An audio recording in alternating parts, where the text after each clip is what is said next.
ఇక నేను చెప్పాల్సిన అవసరం లేదు, మీకు ఆల్రెడీ కనిపించింది.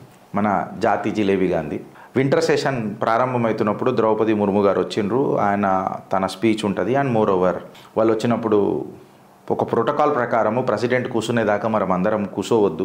మన జాతి గాంధీ ఎట్లుంటాడంటే, ఈయననే జాతి గాంధీ, మన రాహుల్ గాంధీ ఎట్లుంటాడంటే, నాయనే నాతోనే నా కుటుంబంతోనే అది కూడా నేనే నెక్స్ట్ అని అన్న తత్వంలో ఉంటాడు రాహుల్ గాంధీ. ఇక నిలబడే ప్రసక్తి లేదు. ప్రెసిడెంట్ గారు కూర్చున్నా లేకున్నా ఆయనకు ఫరక్ పడదు, ఎందుకంటే ఆయననే కదా రాజు దేశానికి. అట్లా పెంచిర్రు ఆయనని, ఇప్పటికీ కూడా అట్లా పెంచి ఆయన ఓడిపోయినా అది ఒక గెలుపే. మనం చూసినాం కదా, సుప్రియా శ్రీనేటి ఇట్లా సపోర్ట్లు కొట్టుకుంటూ ఇట్లా అనుకుంటా బయటకు వచ్చింది. ఏం సాధించిండ్రని అన్నది వాళ్ళ స్కూల్ ఆఫ్ యూనివర్సిటీలోనే మనం నేర్చుకోవాలి. మనం మళ్ళీ వీళ్ళు వాట్సాప్ యూనివర్సిటీ అంటారు ఈ సిగ్గు తప్పిన వాళ్ళు. సో ద్రౌపది ముర్ము గారు కూర్చున్నారా లేదా అని కూడా చూడకుండా, రాష్ట్రపతి గారు కూర్చున్నారా అని చూడకుండా మనోడు కూర్చుంటాడు.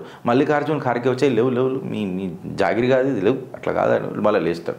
ఆ నేషనల్ యాంథమ్ చదువుతున్నప్పుడు కూడా ఏదో ఒక క్యాజువల్ యాటిట్యూడ్ కనిపిస్తుంది. సరే పోనీ 2 మార్కులు ఎక్కువ ఇద్దామట, నిలబడ్డాడు అనుకుందాం. అందరిది అయిన తర్వాత జనరల్గా ఇప్పుడు ఆడ స్పీచ్ ఉంటుంది. రాష్ట్రపతి మాట్లాడిన తర్వాత ఎవరైతే సభాధ్యక్షులు ఉంటారో లోక్సభ రాజ్యసభ వాళ్ళు మాట్లాడతారు. వాళ్ళు మాట్లాడిన తర్వాత సెషన్ యాజ్ యూజువల్గా మళ్ళీ కంటిన్యూ అవుతుంది. రాహుల్ గాంధీ మాట్లాడాలి, అట్లా మాట్లాడతారు. మీ వాడు ఏం మాట్లాడతాడో ఆయనకే తెలియదు. ఆయన మాట్లాడాలి, ఖచ్చితంగా మాట్లాడాలి. లొల్లి పంచాయతీలు మీరు మాట్లాడకపోతే మేము మాట్లాడుకుంటాం తర్వాత. మాట్లాడుకో ఏడ దొరుకుతాడో మాట్లాడుకో, షెట్లకి పొదలకి పోయి ఎవరితో మాట్లాడుకుంటావు కూడా మాట్లాడుకో, మాకు సంబంధం లేదు. ఇదంతా జరుగుతున్న తరుణంలో మళ్ళీ రాష్ట్రపతి గారు వచ్చిన తర్వాత అందరు పోయి ఆమెకు ఒక as a token of gratitude, as a token of gesture ఆమెను పోయి కలిసి నమస్తే పెట్టి అక్కడి నుంచి పోతారు. మనోడు గలీల పొరుదులకైనా ఉరుకుతారు చూడు, పోలీసు వాళ్ళు వస్తే దొంగలు ఉరికినట్టు. అట్లా ఉరుకుడేందుకు నాకు అర్థం కాదు. మళ్ళీ ఇది కాంగ్రెస్ కార్యకర్తలు చెప్పాలి కదా, ఇట్లా ఎందుకు ఉరికింటారా భయ్ మీ యోడు? తెలియదా? ప్రోటోకాల్ తెలియకుండా లీడర్ ఆఫ్ ది అపోజిషన్ అయిందా? నేను అడిగే ప్రశ్నలు కరెక్టా కదా ఫ్రెండ్స్, మీరు చెప్పుర్రి. అంతగానం ఇట్లా డుక్కుంటా డింటినికిరి అది ఏంది? అది నాకు అర్థం కాదు. అది ఎందుకు అట్లా ఉరుకుడు? అంత ఆత్రం ఎందుకు? ఏడ ముడేసుకొని గిటార్ కొట్టుకునేది ఉంది మీ వాడికి, నాకు అర్థం కాదు. అంతగానం మాత్రం ఎందుకు? సరిపోయిండు. పోయిన తర్వాత ఇక మైక్ పట్టుకొని స్పీచ్, ఇక మైక్ పట్టుకొని స్పీచ్ చేయగానే ఇట్లా గుంజుతాడు చూడు, ఇట్లా గుంజుతుంటాడు. ఆ సచిన్ టెండూల్కర్ ఇట్లా అంటాడు చూడు వెనకటికి, ఇట్లా అనుకుంటా షాట్ కొడతాడు. మనోడు కూడా ఇట్లా మైక్ ఇట్లా అనుకుంటా నడుపుతాడు. సరే అది అయిందా అని అంటే కాగానే మైక్ కట్ అవుతుంది సడన్గా. మైక్ కట్ కాగానే మోడీజీ మైక్ కట్ అయింది, అది మోడీజీ మైక్ కట్ అని కాంగ్రెస్ వాళ్ళు చాలా శ్రద్ధగా వింటారు కదా. మనోడు పెద్ద షేక్స్పియర్ స్పీచ్ ఇస్తుంటాడు ఆడ పార్లమెంట్లో, ఒక పెద్ద షేక్స్పియర్ స్పీచ్ ఇస్తాడు.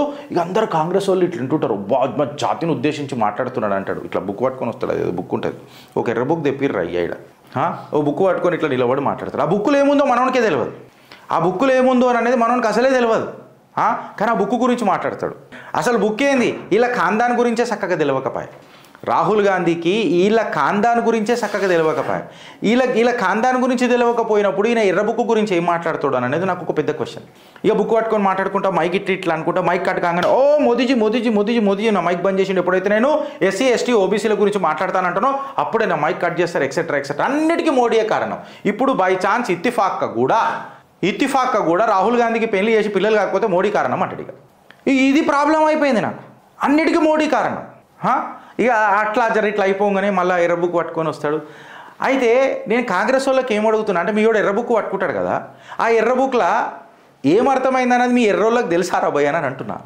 ఈ మీ ఎర్రి చేతలు ఉన్నాయి కదా మీ కాంగ్రెస్ వాళ్ళకి తెలుసా అంటున్నా. ఎర్ర బుక్లో ఏముంటుందో సంవిధాన్ అని చెప్పి మాట్లాడతారు కదా. మళ్ళీ మీ ఓన్ మీద గంభీరమైన ఆరోపణలు, ఎస్పెషల్లీ కోర్టులలో కేసులు నడుస్తున్నాయి. మనోడికి ఒక పాస్పోర్ట్ కాదు, 4 దేశాల పాస్పోర్ట్లు ఉన్నాయి, 4 దేశాలకు మనోడికి సిటిజన్షిప్ ఉన్నదని చెప్పి నడుస్తున్నారు. అరే ఒకటి గుర్తుపెట్టుకోరు, మీ కాంగ్రెస్ వాళ్ళకి ఏం చెప్తున్నా అంటే, 4 దేశాలది పక్కకు పెట్టుర్రి, భారతదేశ పౌరసత్వం కంటే ఎక్కువ దేశం ఉన్నది రాజ్యాంగ విరుద్ధం. ఆర్టికల్ 9 ఆఫ్ ది కాన్స్టిట్యూషన్ చెప్తుంది. నేను అది కూడా చెప్తున్నా మీకు.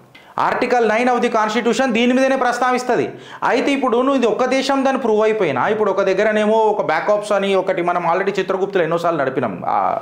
ఆ వీడియో ఏదైనా ఉంటే జర విటరాను ఆయన డిస్క్రిప్షన్లో. ఆ క్యాంబ్రిడ్జ్ యూనివర్సిటీకి ఏం రాసిండ్రు, ఆ బ్యాకప్స్లకి ఏం వచ్చినాయి, అవన్నీ వచ్చినాయని మేము నడిపినాం కథలు. ఇక్కడ అవన్నీ ఆధారాలతో సహా చూపించినాం. ఇది బై ఛాన్స్ ఇది ప్రూవ్ అయింది అనుకో, నువ్వు ఏడిపోతావు.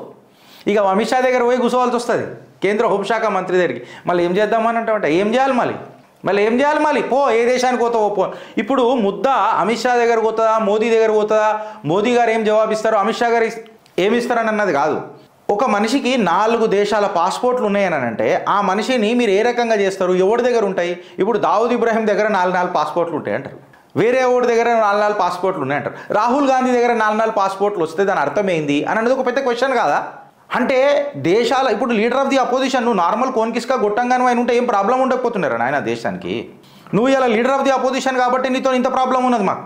నువ్వు కంప్లీట్గా దేశానికి సంబంధించిన పెద్ద పెద్ద సీక్రెట్లు, కంప్లీట్ నేషనల్ సెక్యూరిటీ మీద అంశాలు అవన్నిటి మీద నువ్వు కూర్చొని ఉంటావు. వెనకటికి లీడర్ ఆఫ్ ది అపోజిషన్ మనోడు తీసుకోలేదు ఫ్రెండ్స్, ఇది యాద పెట్టుకోండి.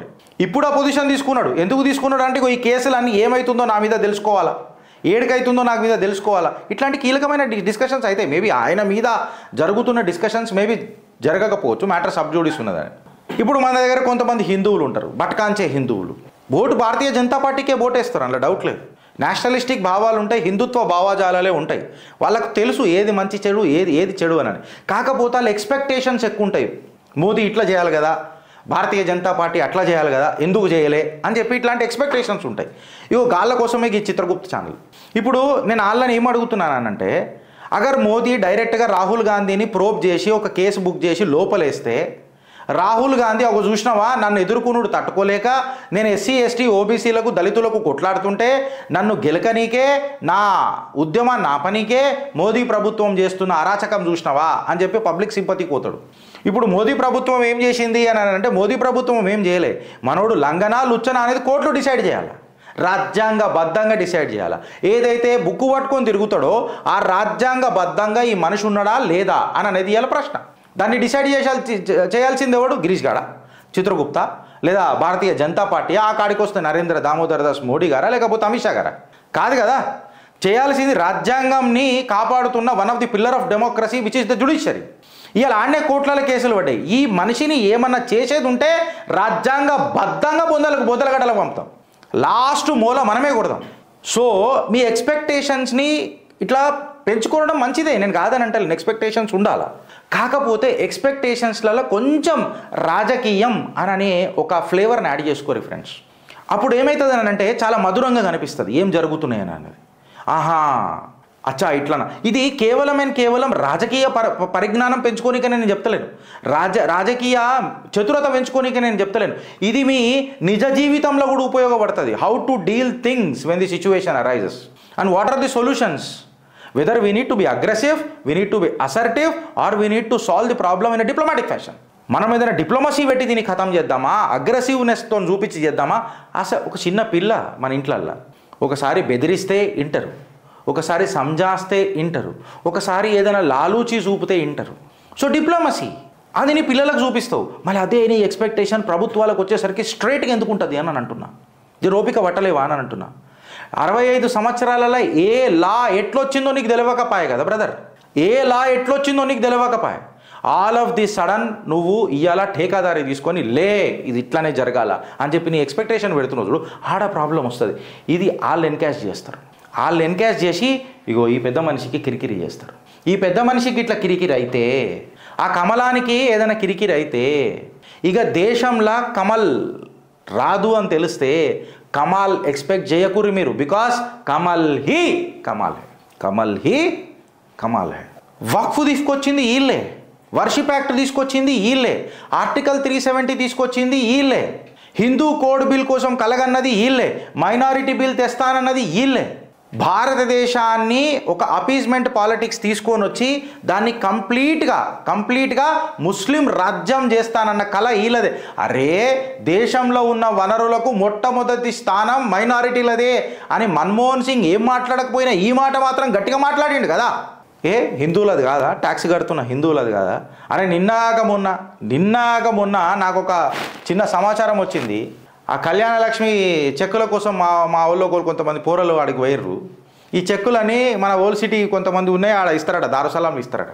ఆ దారుసలాంలో పోతే కళ్యాణ లక్ష్మి చెక్కులు ట్యాక్సీలు కడుతున్న హిందువులకు ఎన్ని వస్తున్నాయి తెలుసా? తిప్పి కొడితే 30% లేరాడ. షాదీ ముబారక్ అని నడుస్తున్నదా? 70% వీళ్ళే ఉన్నారు లబ్ధిదారులు. సో నువ్వు కట్టే ట్యాక్సు నీకు ఎంత తిరిగి వస్తుందో అనేది ఆలోచించు. ఈ కేసీఆర్ కట్టలు కట్టేది ఏముండదు ఇక్కడ, రేవంత్ రెడ్డి కట్టలు కట్టేది ఏముండదు ఇక్కడ. నువ్వేం కట్టలు కట్టుకుంటున్నావు అనేది నీ గురించి ఆలోచించు, స్వార్థ పరువుల లెక్క ఆలోచించు. ఈ దేశం గురించి ఆలోచించు. నీ స్వార్థం పెట్టుకో, అందులో నీ దేశ స్వార్థం ఎంత ఉందో కూడా పెంచుకో అని చెప్పిందే నా బాధ. Day 1 నుంచి నేను అదే కొట్లాడుతున్నా. If there is any other party నీకు భారతీయ జనతా పార్టీ కంటే ఇంకేదన్నా పార్టీ భారత్ని ఎక్కువ ప్రేమిస్తుంది అని చెప్తే చెప్పు, కలిసి ఆ పార్టీకి సపోర్ట్ చేద్దాం.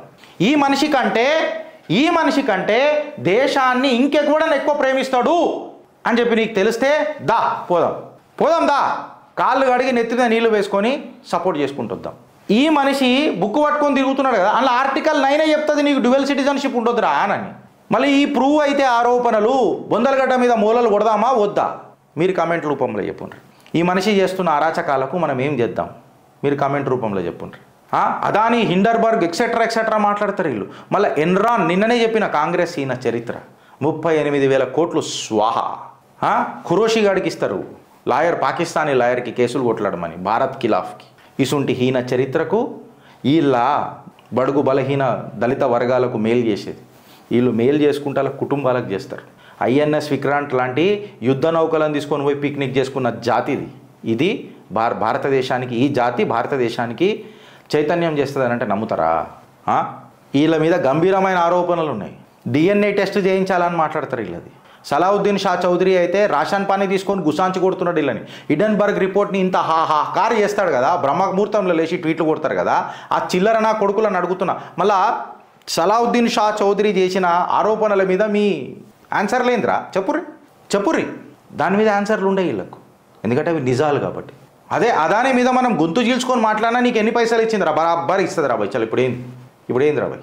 నువ్వు గుజరాత్ బానిసవు రానంటారు. భారతదేశంలో భాగమే కదరా గుజరాత్. చెప్పు అయితే ఏంది? నీలక ఇటలీకి అయితే గులాంని కాలే కదా. ఆలోచిస్తారా లేక అనుభవిస్తారా ఫ్రెండ్స్? భారత్ మాతాకి జై.